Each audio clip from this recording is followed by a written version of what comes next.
il y a 5 ans, je publiais Théorie de la dictature, qui était un livre consacré à Orwell.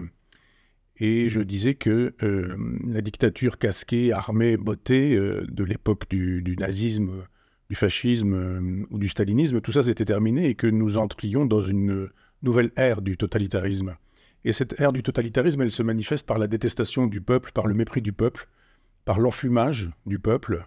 Et je voyais depuis 1992, c'est-à-dire le traité de Maastricht, comment on s'y prenait, comment le système s'y prenait pour conduire dans un goulot d'étranglement le peuple de façon à ce qu'il puisse toujours voter exactement de la même manière, c'est-à-dire du libéralisme, plus de socialisme, plus de gauche, plus rien du tout, simplement le libéralisme. Sinon, en face, on présentait Jean-Marie Le Pen à l'époque, et c'était la jurisprudence de François Mitterrand. C'est toujours la jurisprudence de François Mitterrand qui fonctionne aujourd'hui avec le fameux prétendu barrage prétendu républicain.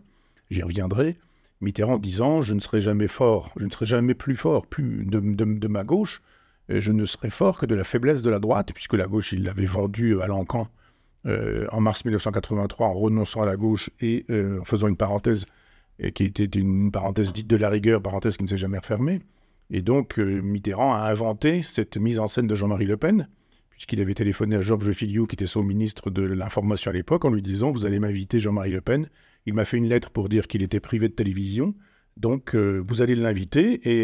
Et même si Filiou a dit « quelques socialistes ont trouvé que c'était un peu fort », ils ont invité Jean-Marie Le Pen, et Jean-Marie Le Pen a grimpé. Et il y a eu à un moment donné, évidemment, Mitterrand pouvait compter sur Le Pen pour pouvoir être réélu, puisque c'était soit lui et les libéraux, et puis en face Adolf Hitler, soit le chaos. Donc évidemment, tout le monde choisissait François Mitterrand. Il a été élu comme ça, et réélu, ça ne posait évidemment aucun problème.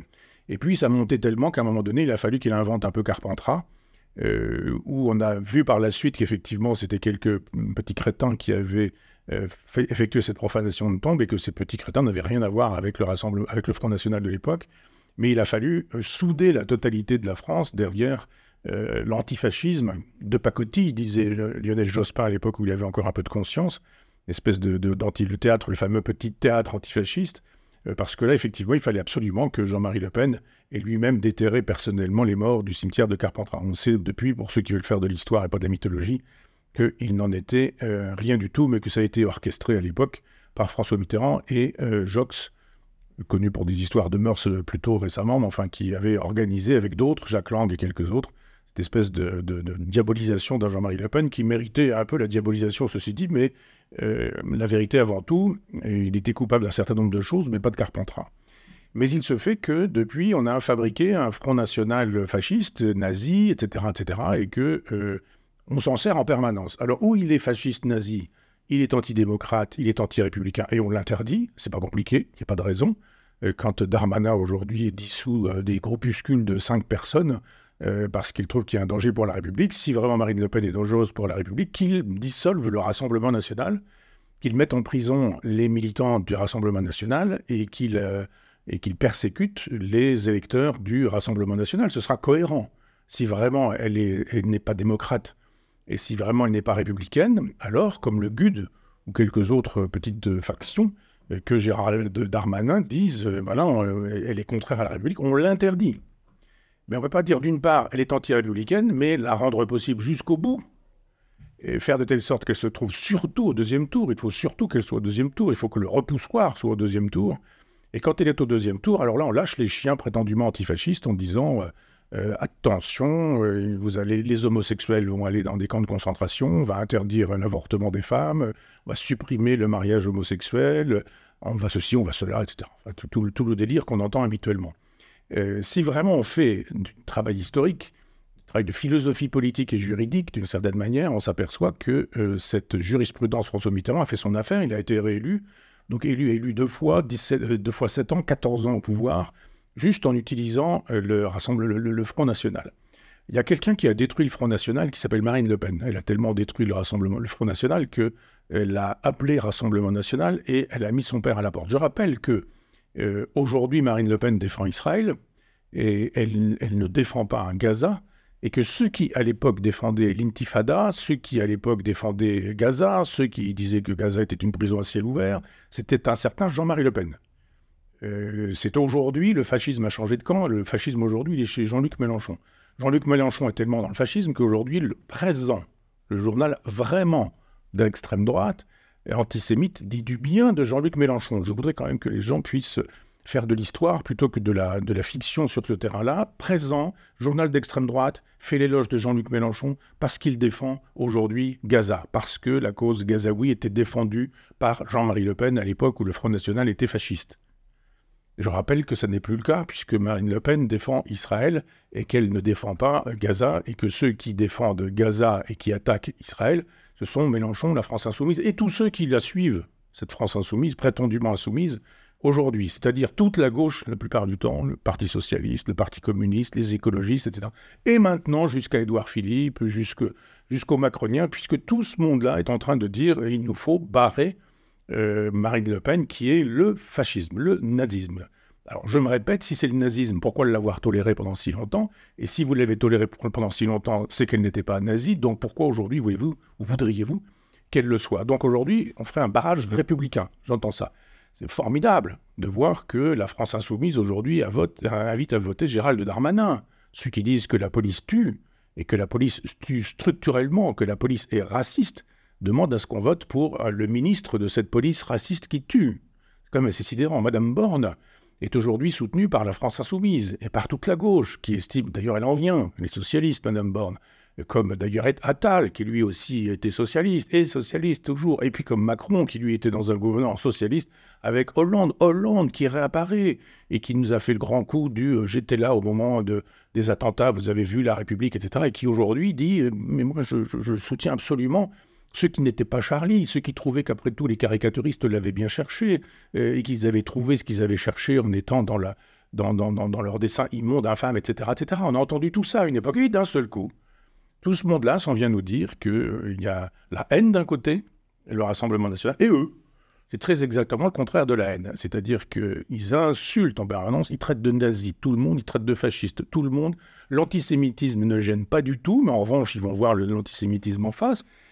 Et j'ai quand même vu il y a quelque temps dans le Monde, j'en ai référence évidemment de tous ces gens-là, qu'on avait dit qu'il y avait deux antisémitismes formidables, un bon et un mauvais, formidable. Celui des SS et celui des SA peut-être, je ne sais pas, on n'a pas le détail.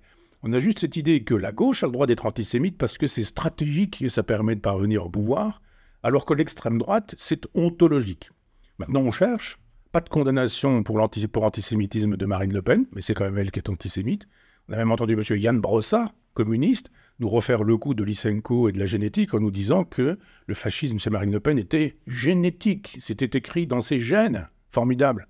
Le Parti communiste français, quand il se met à penser, il pense comme à l'époque de Lysenko et il pense comme à l'époque de la biologie des lois de Mendel du 19e siècle. Toujours est-il qu'aujourd'hui, on nous parle de front républicain, mais je dis, mais c'est un front républicain contre quoi? Contre le fait que le peuple pourrait voter mal. Parce que c'est ça l'enjeu. Tous les antidémocrates sont des gens qui disent il faut voter comme ça, si vous ne votez pas comme ça, on mettra votre vote à la poubelle. Ça s'appelle un antidémocrate, ça s'appelle le contraire d'un républicain, ça s'appelle un fasciste. Ça s'appelle quelqu'un qui dit je ne crois pas dans le bureau de vote, je ne crois pas dans l'urne, je ne crois pas dans le suffrage universel, je crois dans la violence. Je crois dans la violence, je crois à l'insurrection, je crois à la subversion, je crois à l'insoumission. On dit vous votez. Si vous votez bien, alors on prend en compte votre vote. Si vous votez mal, alors on va entrer en résistance.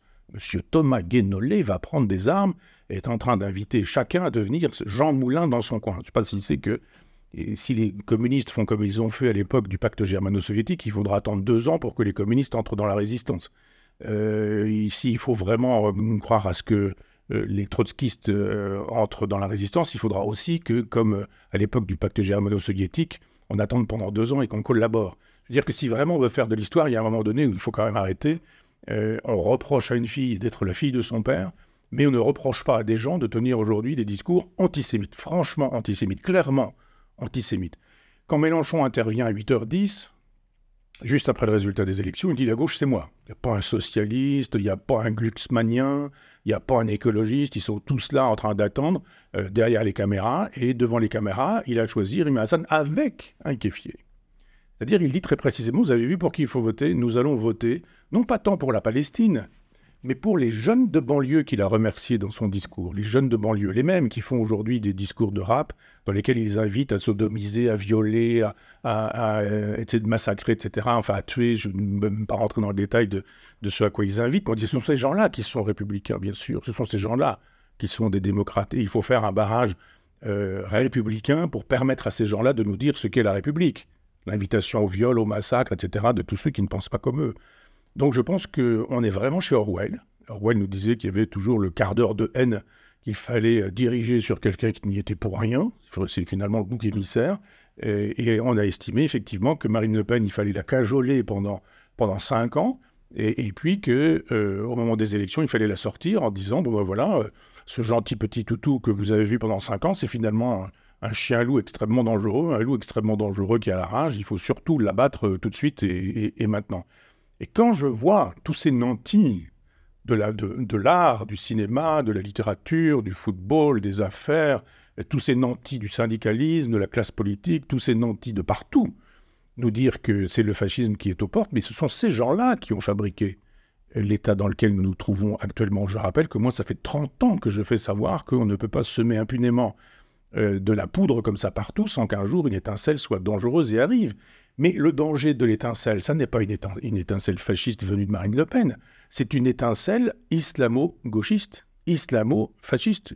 C'est ces gens-là qui sont dangereux, qui n'aiment pas l'expression du peuple et qui disent au peuple, si vous avez voté majoritairement pour Jordan Bardella, dimanche prochain, ce sera le bordel pour le coup. On va tout détruire, on va tout casser, on va résister, on va faire de telle sorte que les fonctionnaires ne fassent plus leur métier. Mais les fonctionnaires, ils ont toujours un peu de conscience et un peu d'honneur. S'ils le souhaitent, il leur suffit juste de démissionner. C'est pas compliqué. Quand ces gens-là ont fait carrière, ils ont fait carrière pour l'État. Ils n'ont pas fait carrière pour la droite ou pour la gauche, ils ont fait carrière pour l'État. Si le peuple reprend en main l'État en disant « nous souhaitons ceci, cela, etc. » et pas le fascisme, un peu de sécurité, un peu de dignité, un peu d'humanité, un peu d'augmentation du pouvoir d'achat. Ça s'appelle être Adolf Hitler. Ça, je rappelle que Manon Aubry, elle nous a dit que c'était le Front populaire ou Adolf Hitler. Formidable. Donc elle, c'est le Front populaire, c'est bien, et tous les autres, c'est Adolf Hitler.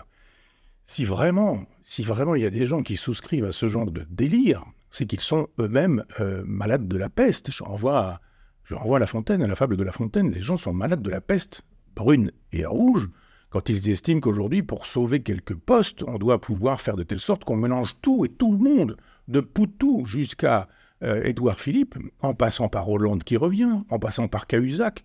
On n'a pas trouvé anormal de permettre à un socialiste qui avait fraudé le fisc et fait savoir éhontément qu'il ne fraudait évidemment pas le fisc, alors qu'il était lui-même chargé de lutter contre la fraude fiscale. On n'a pas interdit à ce type de se présenter. Il nous a dit, mais la gauche a inventé l'abolition de la peine de mort et vous voudriez aujourd'hui la peine de mort sociale. Oui, la peine de mort sociale, pourquoi pas. Et quand il s'agit de choisir quelqu'un, on peut effectivement estimer que M. Cahuzac n'est pas prioritaire. D'ailleurs, les électeurs lui ont fait savoir qu'il n'était pas prioritaire. Il n'est plus dans la course. Mais tout de même, on n'a pas trouvé à redire contre ce personnage-là. On n'a pas trouvé à redire contre Quatennens qui met des gifles. On n'a pas trouvé à sa femme. On n'a pas trouvé à redire contre un certain nombre de gens qui sont fichés. On n'a pas trouvé à redire contre des gens qui nous ont fait savoir que, oui, il y a eu effectivement des bébés éventrés. Oui, il y a eu effectivement des bébés dans les micro-ondes, etc., mais que c'était du fait des Israéliens. Ça a été dit par quelqu'un aujourd'hui qui, je pense même, a été plus ou moins réélu directement. C'est dire d'ailleurs qu'il y a des circonscriptions qui sont faites et qu'on pourrait y élire un âne ou un baudet, et que tout est taillé pour que ces gens-là puissent exister. Mais de grâce, qu'on arrête de parler de barrage anti-républicain.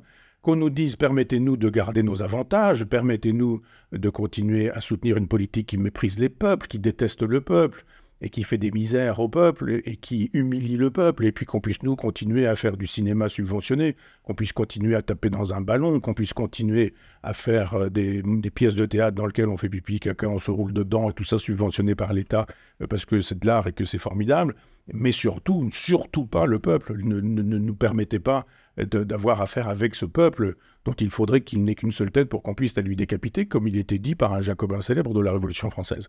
Donc ça fait des années que je fais savoir qu'on ne peut pas trouver que c'est gratuit de dire de Robespierre que c'est un héros. Je fais savoir que Robespierre n'est pas un héros, que c'est l'homme de la terreur, que c'est l'homme de la loi sur les suspects, que c'est l'homme de la guillotine, et qu'on ne peut pas faire impunément de cet homme-là son héros. Je le dis depuis des années, ça fait des années que je le dis, et je me souviens même que Monsieur Mouchard, Laurent Geoffrin disait combien de morts chez Jean-Luc Mélenchon, Michel Onfray dit n'importe quoi, etc. Peut-être bientôt on pourra les compter, les morts qu'on doit au robespierriste Jean-Luc Mélenchon, tous ces gens qui estiment que par barrage républicain, on doit permettre à des anti-républicains de prendre le pouvoir sous prétexte d'empêcher Marine Le Pen d'y parvenir. Je dis, il faut être sérieux, c'est quoi Marine Le Pen? C'est Jacques Chirac. C'est Jacques Chirac des années 70, c'est pas Adolf Hitler. Et il dit tout et n'importe quoi sur l'euro, sur l'Europe, sur Schengen. Elle veut bien tout pourvu qu'elle soit au pouvoir. C'est un danger pour la République, ça c'est un danger pour la démocratie. Pour plus que ça n'était un danger de voir Chirac arriver au pouvoir, tous ces gens-là se calment. Je rappelle Podemos, je rappelle Syriza, je rappelle 5 étoiles, Beppe Grillo, enfin tous ces gens-là, Mélanie, qui mettent 15 jours à coucher les pouces. Et tous ces gens-là couchent les pouces dès qu'ils sont arrivés au pouvoir. Ils ne sont pas encore au pouvoir, qu'ils ont déjà couché les pouces et qu'ils essaient d'en coucher un peu tous les jours. Donc il y a un moment donné où il faut raison garder. Il faut raison garder, arrêter la haine, arrêter la passion, arrêter la détestation, regarder ce que sont véritablement les craintes, ce qu'elles sont véritablement. Je rappelle que cette sagesse ancienne asiatique qui nous disait « le sage montre la lune, l'imbécile regarde le doigt », pour l'heure, tout le monde regarde le doigt. Tout le monde regarde le doigt. Ces universitaires qui s'expriment dans le monde nous disent l'antisémitisme réel est moins grave que l'antisémitisme fantasmé. C'est quand même formidable, ça, pour des intellectuels, de nous dire que le réel, ça compte moins que l'idée. Donc il y aurait idéalement un antisémitisme associé à Marine Le Pen. Simplement, il n'existe pas dans la réalité. C'est même plutôt un philosémitisme. Alors qu'en revanche, quand il y a un antisémitisme de gauche, on dit « non, non, celui-là, il est bon ». D'abord, je constate que c'est un aveu que cette gauche est antisémite. On ne peut pas mieux dire que de dire, quand on dit qu'il y a un bon antisémitisme qui est celui de la gauche, c'est que la gauche est antisémite. Moi, je suis désolé, je ne voterai jamais pour un antisémite. Je ne voterai jamais pour des gens qui soutiennent des antisémites. Et si on veut vraiment faire un barrage républicain, il me semble que barrage républicain, et ce barrage républicain, il doit être fait contre tous ceux qui estiment que la France insoumise n'est pas un danger. Ça fait du monde.